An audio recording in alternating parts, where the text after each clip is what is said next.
Hello friends, स्वागत है आपका हमारे रेडियो एजुकेशन चैनल में। मैं फिर से एक बार गृह विज्ञान शिक्षण के कुछ महत्वपूर्ण क्वेश्चन लेके आई हूँ। चलते ही वीडियो में आगे हम क्वेश्चन नंबर 100वां देखेंगे। निम्नलिखित में से शारीरिक निरोगता का मूलाधार है। निम्नलिखित में से शारीरिक निरोगता का मूलाधार है। इसका आंसर होगा ये सभी। सहन शक्ति, लचीलापन, गति, ये सभी आएगा। 101 क्वेश्चन नंबर देखेंगे। शारीरिक निरोगता का लाभ है क्या है फ्रेंड? तो स्वास्थ्य में सुधार, विकसित स्वास्थ्य, व्यक्तिगत में सुधार, क्या हो जाएगा इसका आंसर? ये सभी। 102 क्वेश्चन नंबर देखेंगे। शारीरिक निरोगता को प्रभावित करने वाले घटक है। शारीरिक निरोगता को प्रभावित करने वाले कौन कौन घटक है?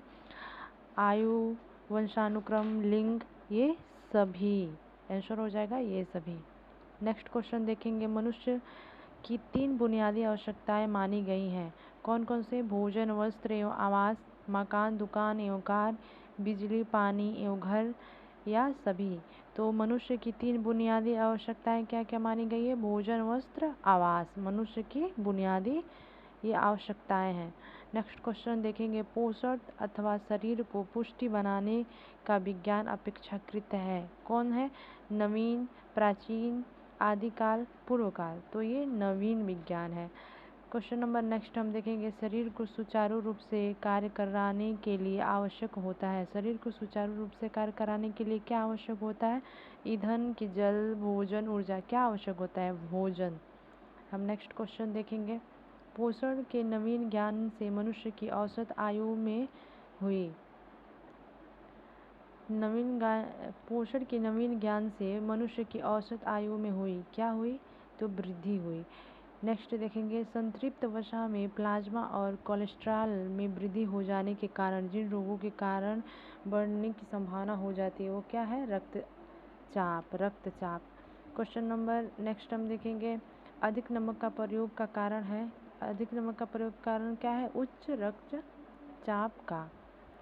नेक्स्ट क्वेश्चन हम देखेंगे। जब पौष्टिक तत्वों की कमी तथा अधिकता एक साथ हो तो उस स्थिति में कहते हैं क्या? कुपोषण। जब पौष्टिक तत्वों की कमी और उसकी अधिकता एक साथ हो, उसकी स्थिति में हो, तो उसको क्या कहेंगे? कुपोषण कहेंगे।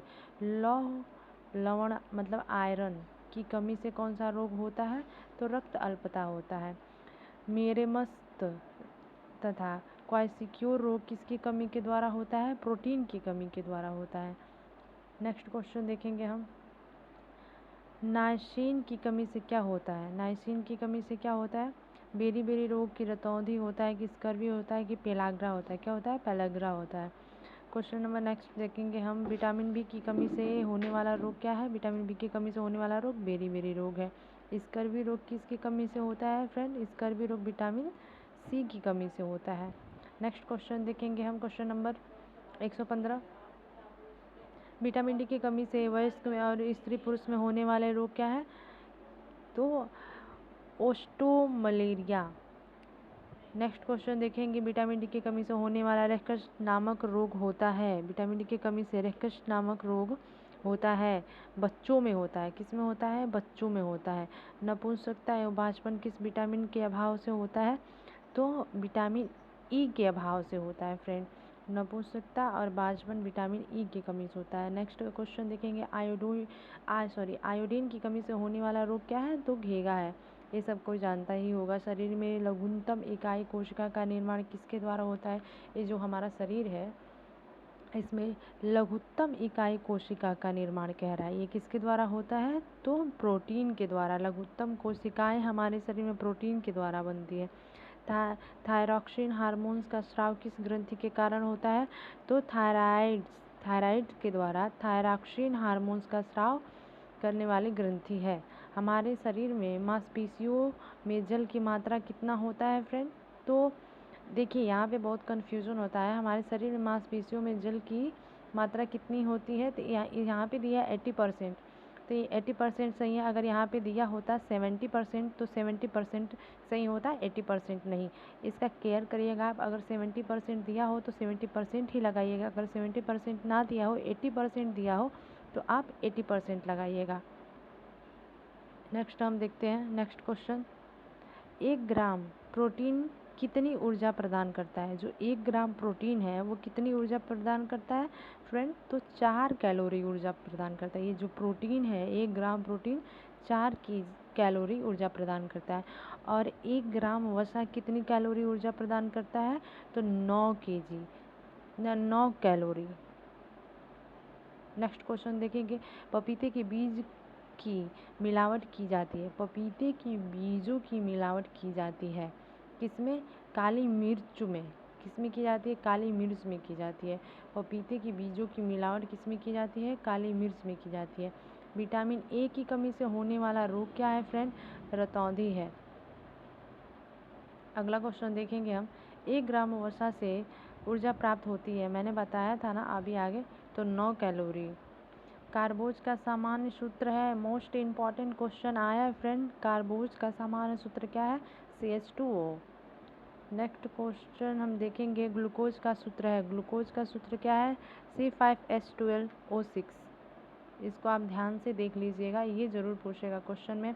स्त्रियों के दूध में शर्करा मतलब लैक्टोज की मात्रा होती है। जो ये स्त्रियों की दूध है उसमें लैक्टोज की मात्रा कितनी होती है? लैक्टोज की मात्रा कितनी होती है फ्रेंड? 6 से 7% होता है। जो माँ का दूध होता है, जो स्त्रियों का दूध, उसमें लैक्टोज की मात्रा 6 से 7% होता है। अगला क्वेश्चन देखेंगे, सुक्रोज का सूत्र है। सुक्रोज का सूत्र क्या है? C12H22O11। अगला क्वेश्चन देखेंगे, एक स्वस्थ प्रौढ़ व्यक्ति को अपने दैनिक आहार में कार्बोज लेनी चाहिए। एक जो स्वस्थ व्यक्ति है उसको अपने दैनिक आहार में कार्बोज कितना लेना चाहिए? तो 400 से 500 ग्राम। दैनिक आहार, अपने दैनिक आहार में, डेली के डाइट्स में उसे 400 से 500 ग्राम क्या लेना चाहिए? कार्बोज लेना चाहिए। इससे ज़्यादा नहीं लेना चाहिए, ना इससे कम लेना चाहिए। अगला क्वेश्चन है, गाय और बकरी दूध में लैक्टोज की मात्रा कितनी होती है? तो 4.5 से लेकर 5%, मतलब 4.5 से लेकर 5%, मतलब 4.5 से लेकर 5% तक बकरी और गाय के दूध में लैक्टोज की मात्रा पाई जाती है। अगला क्वेश्चन देखेंगे हम, प्रोटीन की सर्वप्रथम खोज की। प्रोटीन का सर्वप्रथम खोज किसने किया फ्रेंड? तो मुल्डर ने प्रोटीन का खोज किया था। अगला क्वेश्चन देखेंगे, प्रोटीन के मुख्य भाग होते हैं। प्रोटीन के मुख्य भाग किससे बने होते हैं? तो नाइट्रोजन से बने होते हैं। अगला क्वेश्चन देखेंगे, गर्भ में पोषित भ्रूण माता के रक्त से ग्रहण करता है। जो गर्भ में पोषित भ्रूण होता है वो माता के रक्त से क्या ग्रहण करता है? एमिनो एसिड ग्रहण करता है। वो क्या ग्रहण करता है? वो विटामिन्स नहीं लेता है, ना ही कार्बोज लेता है, ना वसा लेता है। जो उसका भ्रूण होता है, माता के पोषित भ्रूण, वो क्या? तो एमिनो एसिड ग्रहण करता है। क्वाइसिक्योर नामक बीमारी की खोज किसने की थी? ये इंपॉर्टेंट क्वेश्चन है फ्रेंड। क्वाइसिक्योर नामक बीमारी की खोज किसने की थी? तो सीसले विलियम ने। किसने? सीसले विलियम ने की थी। नेक्स्ट क्वेश्चन हम देखेंगे, प्रोटीन की सर्वाधिक मात्रा होती है। प्रोटीन की मात्रा सर्वाधिक किसमें होती है? तो सोयाबीन में होती है। आप ज़्यादातर देखे होंगे कि जब भी हमारे बॉडी में प्रोटीन की कमी हो जाती है तो डॉक्टर हमें सजेस्ट करते हैं कि सोयाबीन की बीज खाया करें, सोयाबीन की सब्ज़ी खाया करें, ये सारी चीज़ें।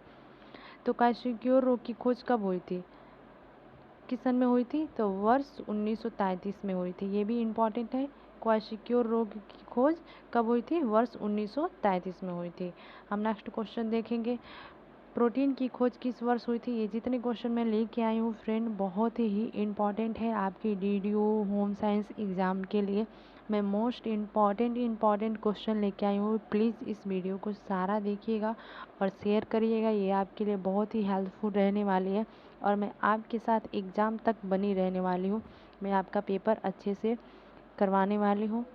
चलते हैं क्वेश्चन की तरफ। प्रोटीन की खोज किस सन में हुई थी? किस वर्ष में हुई थी प्रोटीन की खोज?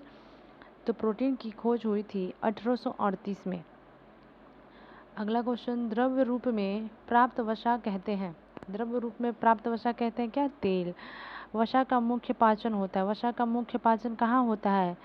छोटी आंत के सेसा पात्र एक होता है, सेसात्र, उसमें होता है। छोटी आंत के सेसात्र में होता है। सेसात्र इसमें दिया लेकिन सेसा पात्र होता है। नेक्स्ट क्वेश्चन है, किसके अभाव में फाइनोडर्मा रोग होता है। मैं नेक्स्ट ये क्वेश्चन बता चुकी हूँ कि फाइनोडर्मा वसा मतलब वसा की कमी में होता है, और वसा के द्वारा जो रोग होता है उसे क्या कहते हैं, तो फाइनोडर्मा कहते हैं। यही घुमा के क्वेश्चन यहाँ पे पूछ दिया है फ्रेंड, आप अच्छे से पढ़ के जाइएगा। अगला क्वेश्चन, वसा की कमी से त्वचा की कौन कौन सी रोग या फिर बीमारियाँ होती है, तो डर्माइटाइटिस।